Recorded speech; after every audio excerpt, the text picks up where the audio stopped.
ಉಮಾಶ್ರೀ ಅವರು ಇದಾರೆ, ಬನ್ನಿ ಅವ್ರನ್ನೇ ಮಾತಾಡ್ತಾ ಹೋಗೋಣ. ಮೇಡಮ್, ಲಕ್ಷ್ಮೀ ಹೆಬ್ಬಾಳ್ಕರ್ ಅವರ ವಿರುದ್ಧ ಈ ರೀತಿಯ ಪದವನ್ನ ಬಳಸಿದ್ದಾರೆ ಅನ್ನೋ ಆರೋಪವನ್ನು ಕೇಳಿ ಬರ್ತಾನೆ.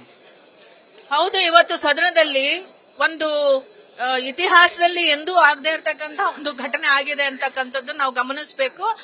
ಇಲ್ಲಿ ಸಿ.ಟಿ. ರವಿ ನಮ್ಮ ಅಂಬೇಡ್ಕರ್ ಅವರ ವಿಚಾರ ಮತ್ತು ಅಮಿತ್ ಶಾ ಅವರ ವಿಚಾರ ಬಂದಂತಹ ಸಂದರ್ಭದಲ್ಲಿ ನಾವೆಲ್ಲ ಸ್ಟ್ರೈಕ್ ಮಾಡ್ತಾ ಇದ್ವಿ. ಅದಾದ ನಂತರದಲ್ಲಿ ನಮ್ಮ ಸದನದ ಸಭಾಪತಿಗಳು ಅಡ್ಜರ್ನ್ ಮಾಡಿ ಹೋದ್ರು. ಅದಾದ ಒಂದು ಫ್ರಾಕ್ಷನ್ ಆಫ್ ಸೆಕೆಂಡ್ ಅಲ್ಲಿ ಅವ್ರಿಗೂ ಆಗಿರ್ತಕ್ಕಂಥ ಸಂಘರ್ಷ, ಅದನ್ನ ನಮ್ಮ ಕೆಲವು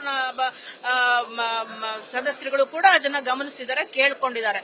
ಸೊ ಹಾಗಾಗಿ ಅವರು ಅಂದಿರ್ತಕ್ಕಂತಹ ಅವಾಚ್ಯ ಶಬ್ದವನ್ನ ನಾವು ಖಂಡಿಸ್ತೇವೆ ಮತ್ತು ಅಂತಹ ಒಂದು ಸದನಕ್ಕೆ ಘನತೆಯ ಗೌರವವನ್ನು ಕಳೆದಿರ್ತಕ್ಕಂಥವ್ರು ಮತ್ತು ಒಬ್ಬ ಹೆಣ್ಮಗಳ ಗೌರವವನ್ನು ಕೊಡದೆ ಬಹಳ ಕೇವಲವಾದಂತಹ ಒಂದು ಪದ ಅಂದ್ರೆ ಮಾತನ್ನ ಹೇಳಿರ್ತಕ್ಕಂಥದ್ದನ್ನ ನಾವು ಖಂಡಿಸಿ ಅವರನ್ನ ಈ ಸದನದಿಂದ ಹೊರಗೆ ಹಾಕಬೇಕು, ಪದಚ್ಯುತಿಗೊಳಿಸಬೇಕು ಅಂತ ಹೇಳ್ಬಿಟ್ಟು ನಾವು ಡಿಮ್ಯಾಂಡ್ ಮಾಡಿದ್ದೀವಿ. Madam, CT. ರವಿ ನಾನು ಹೇಳಿಲ್ಲ ಈ ಮಾತನ್ನ ಅನ್ನೋ ಮಾತನ್ನ ಹೇಳ್ತಾರೆ.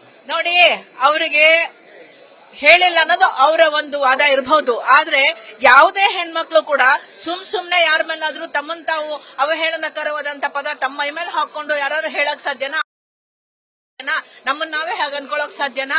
ಅನ್ಲಾರ್ದೇನೆ ಅಂದಿರ್ತಾರ? ಅದೆಲ್ಲ ಸುಳ್ಳು. ಅವ್ರು ಅಂದಿದ್ದಾರೆ ಅಂತಕ್ಕಂಥದ್ದು ಅವ್ರು ಹೇಳಿದ್ದಾರೆ, ಅದನ್ನ ಕೇಳಿರೋ ಅಂತ ಸದಸ್ಯರುಗಳು ಇದ್ದಾರೆ. ಹಾಗಾಗಿ ನಾವು ಡಿಮ್ಯಾಂಡ್ ಮಾಡ್ತೀವಿ. ಆಡಿಯೋ ವಿಡಿಯೋ ಪ್ರೂವ್ ಆದ್ಮೇಲೆ ಏನ್ ಮೇಡಮ್ ನಿಮ್ ಡಿಮ್ಯಾಂಡ್?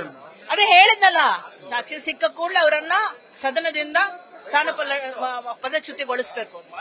ಇದಿಷ್ಟು ಉಮಾಶ್ರೀ ಅವರ ಮಾತಾಗಿರುವಂತದ್ದು. ಕ್ಯಾಮರಾ ಪರ್ಸನ್ ಮುರಳಿ ಜೊತೆ G Manjunath, news first Belagavi. News first ನಿರ್ಭೀತಿಯಿಂದ ನಿಮ್ಮ ಪರವಾಗಿ.